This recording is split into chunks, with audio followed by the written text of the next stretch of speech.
Walang tigil na una, dulot ng hatag. Muling nagpabaha sa ilang bahagi ng Metro Manila Traffic Police. Very issue po, ma'am. Grabe. Buwan talaga ito, nakakapagod na ito. Ang nakabuluhay, literal na itinatawid na lang ng ilan gamit ang bangka. Medyo natatakot din po pag kami sa akin dahil at hindi po halos mo sa amin. Sa medaan puro. Mahirap yung panay bumaba. Hindi mo alam, hindi ka nakakatawid.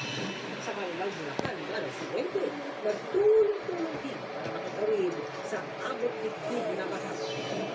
May kahit ang bumulok sa Occidental Mindoro nang lumambot ang lupa.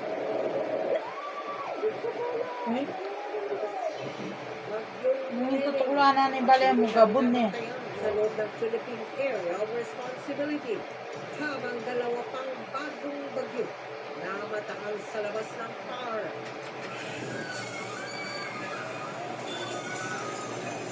Bulit sa Maynila, grupo ng mga kumakain, hindi nagpatinag sa magulang panahon, naglambulan sa gitna ng kalsada.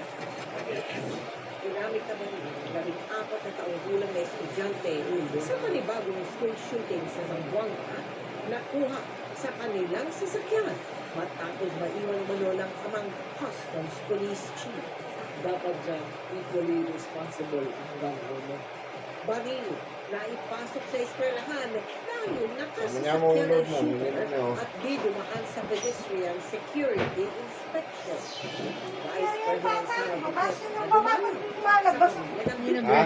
Itong siya rin, babasa ng baba pag lumalabas ako. protektahan ng mga Alam niyo yung pagkain na sa... Saan ka ba? Yun lang. Babasa ng baba. Naupo ako doon. Meron kanin doon sa isang kaldero, tingnan mo. Bigay doon sa kanya. Papa. Martin Pasok pa yung ulo niya sa butas. Isa pang exclusive. Ngunit ang cellphone ng isang babae, hinablok ng riding in tandem. Ilang tagahabol ay Bulacan, kanya-kanyang diskarte sa paggawa ng pang-flood control. At mga kapuso leading lady na sina Jeremy Mercado at Ian Ramos, saan programa kaya magsasama sa pagpapatawa? Ito, papunta. Live mula sa DMA Network Center, ito ang 24 oras.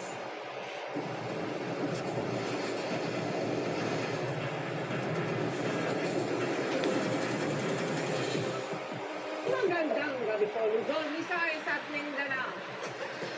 Tatlong bagyo na ang nakapaligid sa bansa kabilang ng bagyong Nene na nasa loob ng Philippine Area of Responsibility. Ang isang nasa labas ng PAR, lumakas pa at isa ng tropical storm. Dahil sa tatlong bagyo ay lumalakas pa ang habagat na nagpapaulan sa bansa. Kabilang sa Metro Manila kaya may mga panibagong pagbaha mula pa kagabi. Nakatutok si James Agustin. Halos